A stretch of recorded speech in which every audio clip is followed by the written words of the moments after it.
without further ado, I'd like to invite one of my really close friends, Sheri Daye.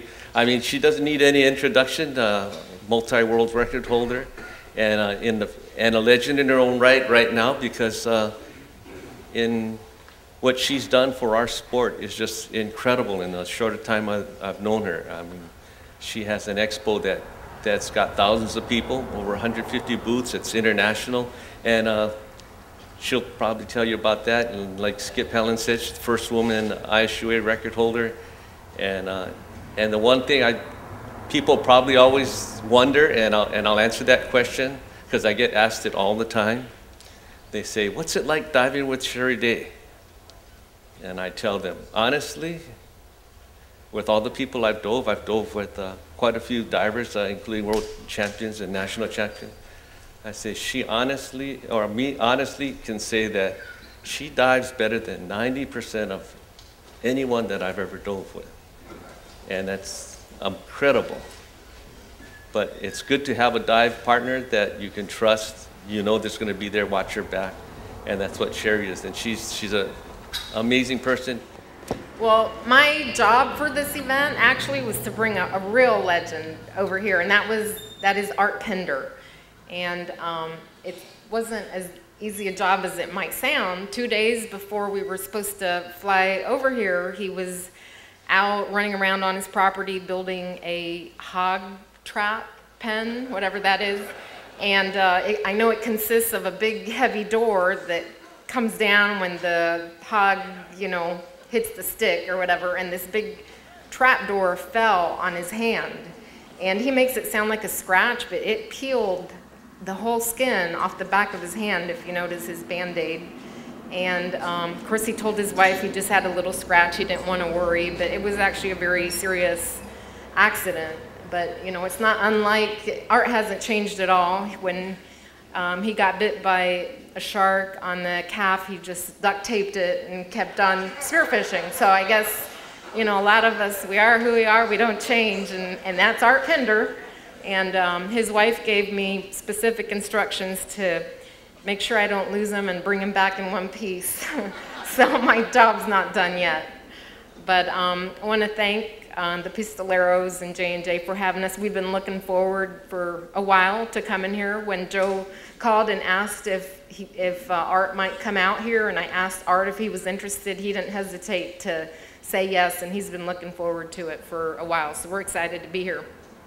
And I just wanted to say that all of us who spearfish, we are just a real lucky bunch of people.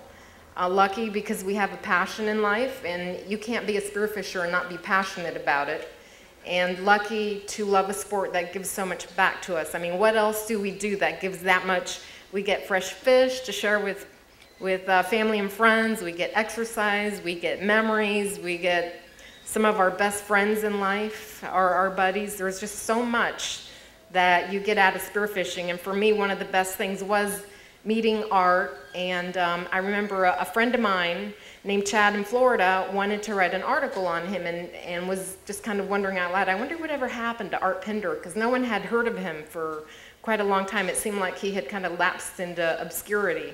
And my friend persisted and found him in the little city of Palm Bay, Florida. After Hurricane Andrew, Art and his wife had moved up there. And so Chad found him and asked if I wanted to sit in on the interviews, and I said, heck yeah. And it was he's so funny, he's so quick-witted, he's so fascinating. His stories were so spellbinding. I was thinking to myself, somebody's got to write his biography. I mean, the story is just incredible of his life. And I ended up befriending Art and told him, somebody's got to write your book. I'm thinking, a real professional writer, editor, publisher, someone like in New York City. And, it's that he's had that kind of life that it really should be written about. But he asked me to write his book. I don't claim to be a writer, but he wanted someone that knows the spearfishing world.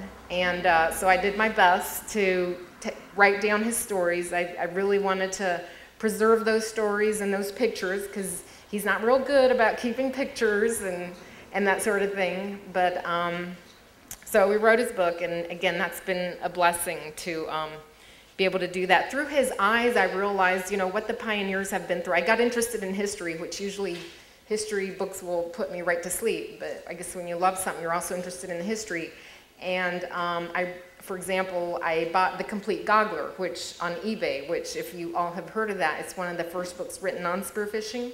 And it's incredibly, being written in the 1920s, it's incredibly funny and interesting. It's a guy just, learning the underwater world and his rudimentary tools and man against fish. And this is in the Mediterranean. And then I realized, the San Diego bottom scratchers were about that era, the 20s and 30s. The Pender brothers and their father were in that era. A lot happened in the 20s and 30s where they were all using goggles at first, coincidentally, but all these different parts of the world. And people were with their primitive tools, and it's humbling to think of, what if you had been in that era where you've got to make your spear out of an umbrella stay, and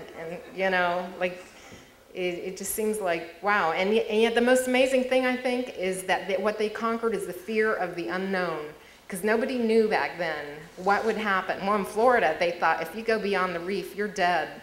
And yet they ventured out there and they really paved the way. I know when I go to a new place and I've never been there and it's kind of remote, I don't want to be the first one in the water because, it's the fear of the unknown.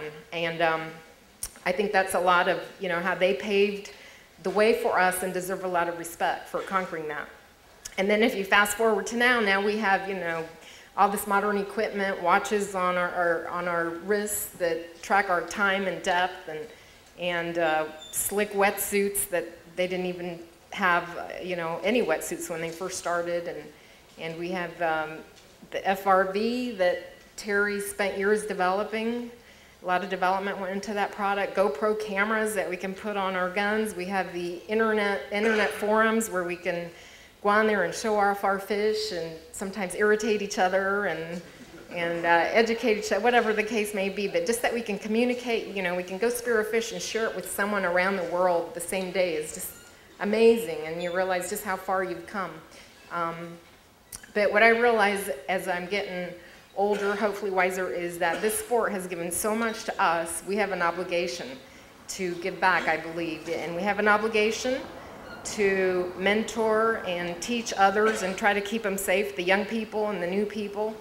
The way the mentors, I know everybody can name, one or two or three mentors at least that helped us get where we are. So I feel we have that obligation. We have the obligation to protect the sport from a lot of the discrimination and misinformation about spearfishing versus other types of catch. It's such an honorable and selective sport. And we have an obligation to preserve the history, and part of that is honoring the legends like you guys have chosen to do today. So anyway, thank you for that. It's a wonderful event, and thank you for having us.